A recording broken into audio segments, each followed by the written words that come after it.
Monday. Hi, everyone, and welcome. I feel like the Mamas and the Papas made that sound a little more enthusiastic. Monday, Monday. Da, da, da, da, da, da, da, da, da. Monday, Monday. Da, da, da, It just da, turned out that way. Oh, oh, Monday Monday morning. morning. You gotta stop before we have to pay. And copyrights cutting us off right there. Well, hello, everyone. Welcome to the Book Club for Movies. It is Monday, March 22nd. This is our last full week of March for our calendar, and we've got some fun things planned. I know I watched a few Oscar-nominated movies over the weekend. I saw Sound of Metal in theaters, which was super exciting and really, really fun. Then I saw Promising Young Woman. I rented that. That's available. I think it's like a $6 rental. Rented that last night. So far, out of what I've seen for the Best Picture nominees, my pick is Sound of Metal. As far as my personal choice of what has been the best one, that doesn't mean anything's gonna win. That's just purely my opinion. Yeah. I really, really enjoyed it.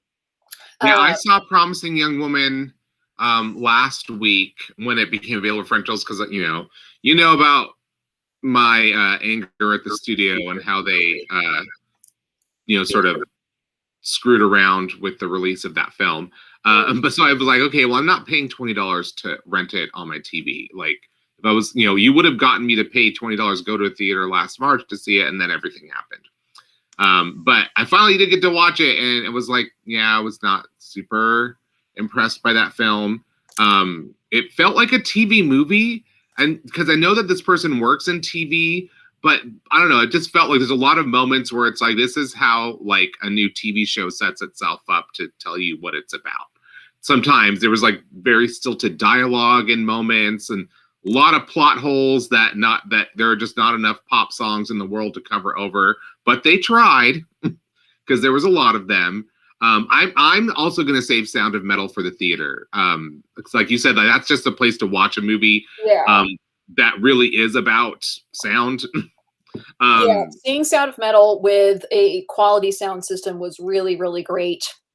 And that movie has, I don't know, I think I felt the most while watching that movie. So with all the other ones I've seen so far. So highly recommend that. Looks like Walter finally watched our Sophia Loren pick from last week. Yeah, predictable movie, definitely, but it was a lovely performance. Yes, I did go to the Angelica Theater. If you're in San Diego, that's my favorite theater. Not quite as pricey as Cinépolis, but still really nice and doesn't have the annoying waiters that come and interrupt the movie. But has a full bar, lots of good food to pick from, and I felt very safe there. I went with my dad, and there was maybe like 5 other people in our whole theater. I saw the picture. There was like, well, yeah, at the time, yeah, there was like between you and the other people. And everyone, as far as I could tell, did a really good job of keeping their masks on unless they were eating. Like, I mean, I was eating, I had like one hand with popcorn, and then I would take my mask off, stuff my mouth full of popcorn, put the mask back on, and that's how that went. Right. Well, maybe now's the time for, because usually when I go and get concessions at movie theaters, I usually end up eating all of my snacks, like almost everything before the movies even started. Like my nachos and hot dog, like barely last through the coming attractions. I usually will have some soda left and some popcorn. And that's usually, but like, seriously, I'm like, oh, I'm gonna savor this. And then like 15 minutes later, all gone. Taste myself. All gone. Give yourself and so per commercial. Yeah. That's just how it is when I get concessions at the movie theater. But I'm looking forward to that again. Yeah, it was really great, and I'm looking forward to the next movie we're going to go see. I don't know when that will be yet, but super excited. Pretzel bites with nacho cheese, also a favorite. Pretzels are good too; they're so good. So last week, over St. Patrick's Day week, we had our Irish week We had a lot of fun films. I don't know if our accents ever improved. One moment, there's some lawn work being done outside, and I need to shut the window. Okay. But Friday's film was Frank. And as Luke described it, yep, Frank was a weird movie.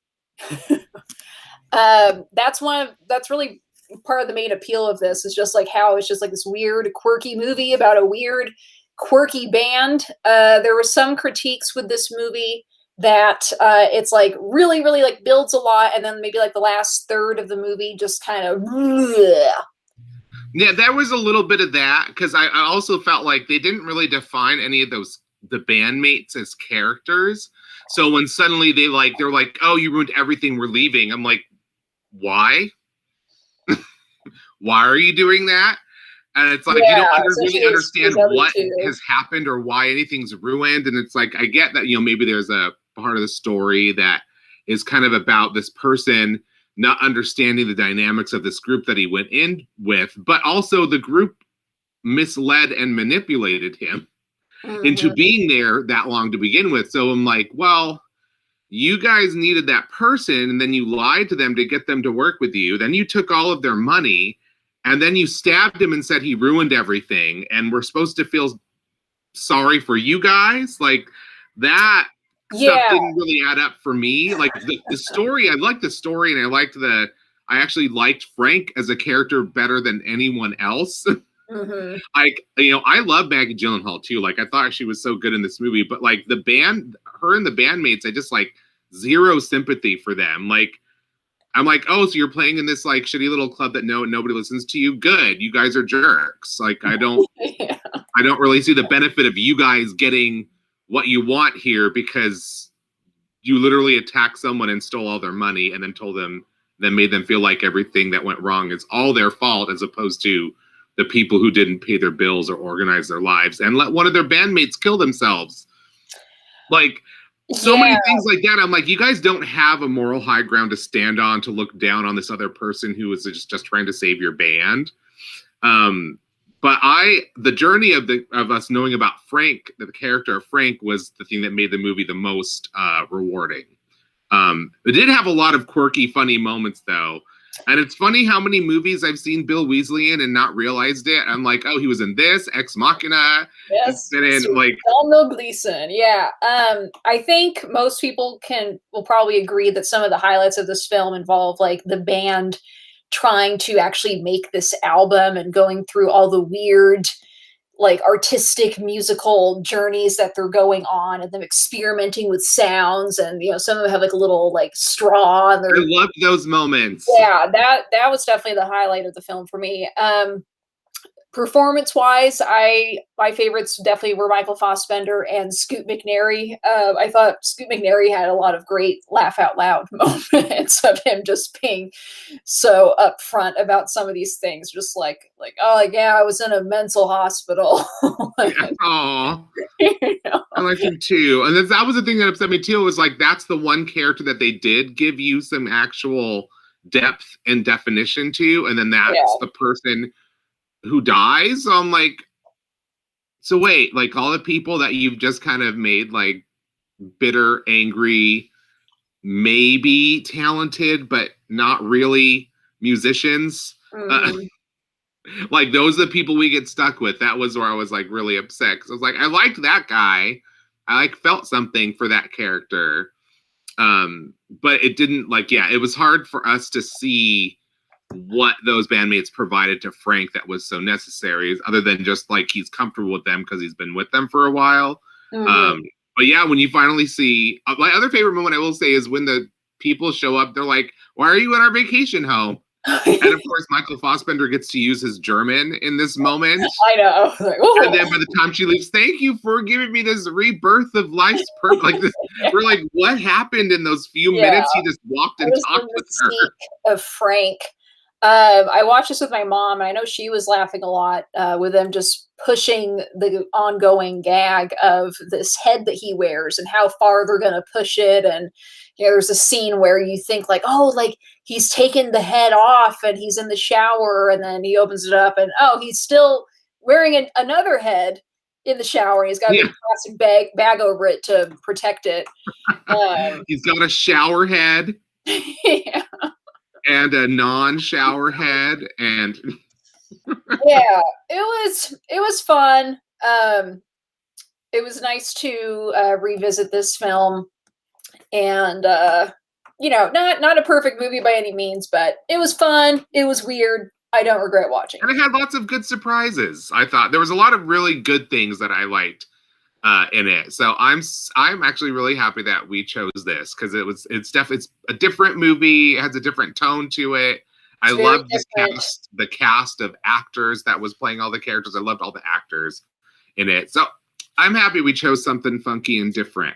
Yeah, it was definitely a fun thing to end our Irish week on. Oh yeah, the tweets. I forgot the Twitter profile. Like I forgot that whole aspect of the story.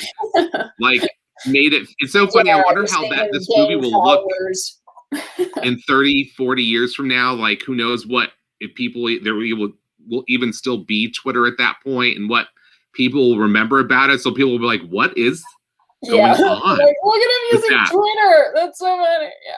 But now we totally understand it. It puts us like right there in with that character. Like all the tweets where he's like living the dream and like, it's like, and you see his follower counts like 14 at the beginning and gradually builds and builds and builds. So that gave another element of it that I think will look really interesting from a historical perspective in the future too. But that was actually making me laugh every time he updated Twitter. For some reason, but I love this choice. Find Frank. Hashtag find Frank.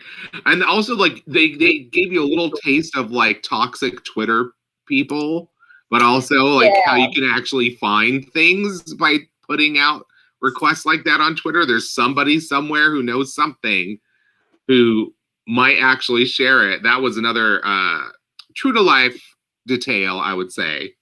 Well, hello, look, we've got a few new people in here today. Also, Luis loves this movie. So Luis Villamarin says that they think this is a tremendous movie. And hello from Ecuador.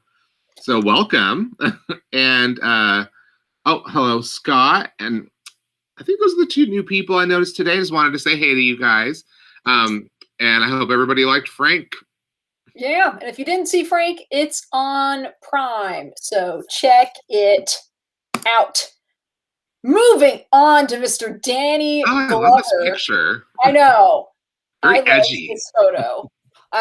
Most of the photos you see of him are from kind of like from the 80s on, and he's in his 70s now, but certainly more like middle-aged photo. And then I saw this. It's like, hello, Mr. Danny Glover. Right, straight off the I can't talk right now. Right off the bat, I was about to say straight off the bat. That's not a word. He is not related to Donald Glover, despite popular belief. They have absolutely no relation. He's not his dad. He's not his uncle. They're just two good-looking, talented Black actors who happen to have the same last name, but they are not related at all. But people seem to really want them to be for some reason. I know. I mean, we would all love that. I'm like, oh, wouldn't that be great? Yeah. All right. They're both great. Let's just enjoy that they're both great and understand that people can have the same name. But Danny Glover is like a household name. I think he's been in so many blockbuster films. Yeah. He has over 200 acting credits. He's still acting all the time. Again, he's in his mid-70s now. And he has never won any major awards. He's been nominated for 4 Primetime Emmys.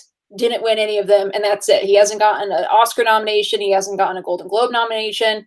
SAG award. Like, he has been in multiple Best Picture winners. We, of course, watched The Color Purple in February and saw him in that being a Best Picture winner. And even that, like, he was, his character was so creepy in that. Like, he provoked emotions in me, which even in a negative way, I always give an actor credit for that. Of like, oh, like you're just so despicable, and like, but that's all the actor. That's not the actual person behind him. But he was born July 22nd, 1946, in San Francisco, and Aww. yeah, and grew up a lot in San Francisco. His parents were both postal workers, and they were very active in the NAACP, which is something that has really influenced Danny Glover's pretty much lifelong hobby of philanthropy, besides his acting. He studied at the Black Actors Workshop at the American Conservatory Theater in San Francisco. He went to San Francisco State University, but did not graduate from there. He also studied at the Shelton Actors Lab in San Francisco, which is also a pretty prestigious studio in that area. He was working, he had kind of like a city job for a while, I think in San Francisco, and then eventually was like, I want to be an actor. I want to do this full time. So he quit his job, started pursuing theater acting full time, eventually moved to LA. In 1984, he kind of got his really big break in theater. And then because of that, he finally was getting recognized for film. And then, kicking right off in the 80s, his first major thing is he was in a movie that was nominated for Best Picture, moved on to be in several other of the Best Picture winners of that year. And then in the late 80s came the Lethal Weapon movies, which we did not pick one of those movies, but they're fun. Yeah, we didn't. I've seen the first Lethal Weapon, and I was actually surprised at how good the acting was in it. Like, I don't know. I guess I was just kind of expecting it to be another dumb 80s buddy movie, cop movie, and it was actually had a lot more depth to it than I thought, but that's not what we picked. But that's certainly Walter says that he went to ACT with Danny Glover. Okay, with him, or you just went there too? Oh, like Walter. Me. That's with, yes. Like. So they both went to the ACT. Oh, okay, right. But he did meet him, of course, Walter. Of course you did, Walter. Drinks and cake, huh? Walter, we are anxiously awaiting your memoirs where you go into more detail with all of your celebrity encounters. But Danny Glover has just had this prolific career, again, without ever really, getting a lot of critical acclaim for it. But I think everyone has always liked him. I know some standout roles to me. I loved him in the Royal Tenenbaums. More recently, I remember seeing him in the second Jumanji movie, and he was hysterical in that. And it was also, why do I always forget? Kevin Hart. For some reason, I always forget Kevin Hart's name. And I'm like, he's like the most famous comedian ever. If you saw that movie, that's the part where basically it's like their bodies switch several times in the movie, and watching Kevin Hart trying to do a Danny Glover impression was also hysterical. So that movie was actually, it was fun. It's ridiculous, but I laughed many times. But Danny Glover has just he's been around for so long. He got into producing as well. He has over 50 producing credits. A lot of executive producer credits. He got a little bit into directing, and I think at one point he was trying to direct a feature film, and then something happened. It's like the funding kept dropping out, but I hope he eventually makes his directorial feature debut. But in addition to acting, he is a huge activist of anything you can think of. As I mentioned, his parents were really involved in the NAACP. I'm sure, being raised in San Francisco is a very politically active area, as is the Bay Area as a whole, obviously. I mean, Samir knows. Oh, yes. Yeah. but when he was in school, he was a member of the Black Student Union, and he really hasn't stopped. Whether he's been a big advocate for unions, just like better rights for workers in the U.S. He's done a lot of work with countries all over the world, whether it was Africa, South America, Asia. He even, he's on the board of directors of the Jazz Foundation of America. He's worked with the UN. He has backed a lot of Democratic political candidates. But at the same time, like, he's not afraid to call out people. He's won. Oh wait, that's not for that. Yeah, but just, I mean, he's worked in Africa, Brazil. He helped work on relief work for the 2010 earthquake in Haiti. He was really outspoken against the war in Iraq. I mean, it goes on and on. Yeah, super political to this day. He's actually like there at protests. He's gotten arrested before. He puts himself on the line for these things. He doesn't just tweet about them. He's not messing around. I mean, how does he have the time to do all of this with his prolific acting career on top of that? And there was this one really good quote on his IMDb. Let me see if I can find this. Oh, here we go. Some people's lives are governed by what their publicists or what their managers define and shape or frame what they should do. I don't have that. I do what I feel like doing. Good for him. Yeah, good for him. Oh,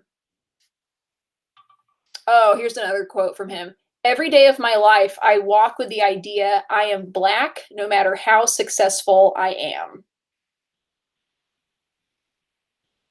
Because this country won't let you forget it. Yep. It's so different because the persona that he has in so many of his movies, like, when we see him play a character like in Color Purple, or, I can't remember, I don't recall his character in the movie we chosen for today being a likable, super likable character in that regard either. But it's like when you see him in those roles, you're like, oh, wow, he's like playing a mean person. Usually he's like the nice guy. Like, you have like sort of a comforting feeling when you see him in a movie. Like, you just know you're going to have a good experience when he's on the screen. And so whenever he plays these other types of roles, it's like you're kind of shocked by the edginess or the anger of the character. And so then I just love that his actual persona is very, like, doesn't mince words, calls a spade, is not interested in soothing other people's or making other people feel less bad about the state of the world. Like, I like that. I like hearing that because, he's not afraid for people to see who he really is just because his screen persona is sort of a friendly, welcoming presence for people. Like, instead he's using that welcoming nature to sort of get people to hear what he has to say. Yeah, as I mentioned, one of my favorite roles of his is in Royal Tenenbaums, and in that he plays this like impeccably dressed. I forget what his. He's an accountant. Yeah, he has like a little bow tie, and he's just like really polite, and he's now part of this insane family, and that's really what I think of him as. So then when I see movies like The Color Purple, I'm like, oh, Danny Glover. It's like me being raised on Pee-wee's Playhouse and seeing Lawrence Fishburne as Cowboy Curtis, and then going back and watching like What's Love Got to Do with It, and you're like, oh no, don't do that. Don't do that, Lawrence Fishburne. You're nice, but it shows range. They're both fantastic actors. But today's movie that we picked is Beloved, one of his starring roles. I think he's someone else who's, I don't know, I think he's kind of been known for being in a lot of supporting roles as well. So we wanted to pick something that wasn't a Lethal Weapon movie that he stars in. This came out in 1998. Of course, co-stars Miss Oprah Winfrey, who I think she's still around. I think she's still I think so. Just maybe. I heard she did this interview. Yeah. Recently. Yeah, it's good to know that she's still trying to act. That's good. Another person in this movie is Thandie Newton. This movie, based on the novel by Toni Morrison, in which a slave is visited by the spirit of a mysterious young woman. I think Oprah. It's a very vague description. Yeah, I think Oprah helped produce this movie. This I'm movie almost did positive not she did. do well. This had a estimated $80 million budget, and it only made about 22,800,000. It wasn't a movie that made people feel okay. You know, it's like, because, you know, like The Color Purple, it's a great story. The movie version of the story definitely softens the rough edges of that novel to make it more palatable. So it was a success because, you know, trustee Steven Spielberg made a friendly version of this novel to, you know, for the masses, which, you know, there's a lot of great things in that movie. And it's nice that it could appeal to so many people. But I think this is a movie that a lot of those soft edges, there are no soft edges. I don't think they're trying to soften this for anybody. So I think people were a little taken aback by the style and the directness. And it has the aesthetics like of a horror movie at times. Like, it's really interesting how this movie mixes tones. So it's, and it's been a long time since I watched it. So Same. this is going to be almost a new experience again, because I watched this on video back when it came out on video, you know, and that is definitely not really seeing this movie, you know. I think that's just my perspective, but I'm pretty sure most other film people would agree. This is directed by Jonathan Demme, who also did Silence of the Lambs, Philadelphia, Rachel Getting Married, Manchurian Candidate, among many, many other things. Yeah. It's been a while since I've seen it. I know I have seen this. I think for a while I kept getting this confused with The Color Purple just because Oprah was in both of them, but they're completely different movies. Actually, and Danny Glover, the fact that they're both in it. But and then I finally watched both of them. I was like, oh, I should never confuse that again because they're completely different movies. This movie is available on Prime. This is one we thought we were going to have to rent this one, but once March hit, it got switched over to Prime. So that was a lucky stroke because this was going to be a rental.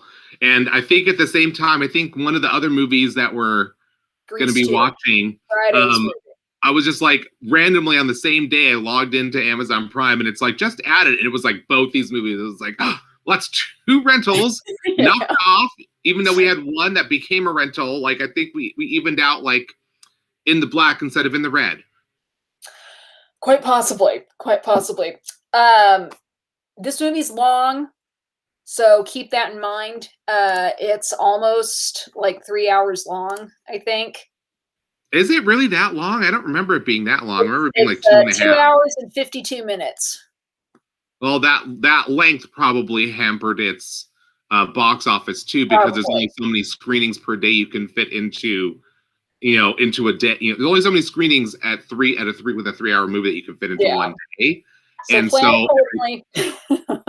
So that may have had something to do with it. But it'll be good to revisit this. I also love Thandie Newton, who's Luke mentioned that she plays the title character, even though Danny Glover and Oprah Winfrey have the top billing. Obviously they would. But I do love Thandie Newton, so you'll get to see her. I think she's a really brave actress, and she really takes on difficult roles consistently. So I think this is going to be a really good a really good experience. We'll see how much we like it now compared to when we saw it before. Yeah, we shall see. Tomorrow, after we discuss our after the movie thoughts of Beloved, we are moving on to director Joseph von Sternberg. Woo-hoo. Yeah, I know Samir's going to have a lot to say about director tomorrow. Well, we talked about him before, I think, but we were talking about Marlene Dietrich at the time, I believe.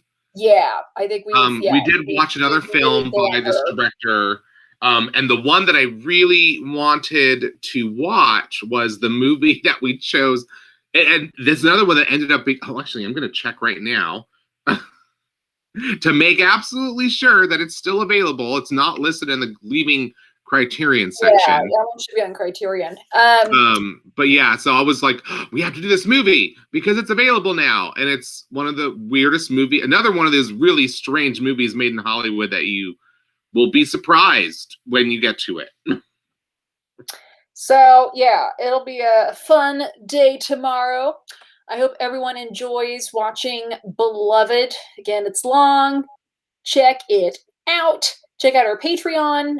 Check out our merch on Redbubble. I know that one of our Patreons, she got her sweatshirt over the weekend, and she loves it. Yeah, so get your merch. Just search for my name or the Book Club for Movies on Redbubble, and you'll see us pop up there. But thank you guys for watching, and we'll see you tomorrow. Hope you enjoy Beloved.